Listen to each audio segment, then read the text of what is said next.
قطار المدرسة. في الطريق إلى المدرسة كان هناك قطار قديم فوق سكة حديدية لا يتحرك ولا يطلق صفارته.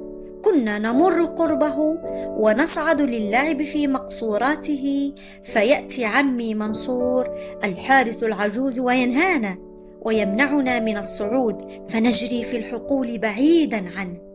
في الطريق إلى المدرسة كان هناك أطفال كثيرون يمرون أمام القطار القديم.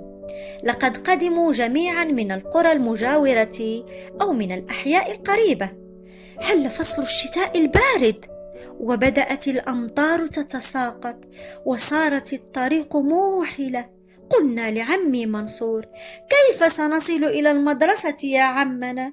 فقال لنا: لو كان هذا القطار يعمل لحملتكم فيه إلى المدرسة، فقد كنت سائق قطارات عندما كنت شابا.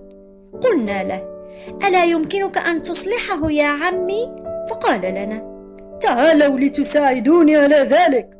وبسرعة تجمع الأصدقاء والصديقات وتدافعوا نحو القطار، هذا ينظف ما علق به من صدأ، وذاك يطلي أبوابه بألوان الأزهار والورود. انطلق القطار، توت توت، كان يحمل الأطفال طول الطريق ويسير بهم نحو المدرسة. كانوا بنات وبنين من كل الفصول، وكنا جميعا نغني: مدرستي الحلوة مدرستي الحلوة، لا لا لا لا لا لا لا لا لا.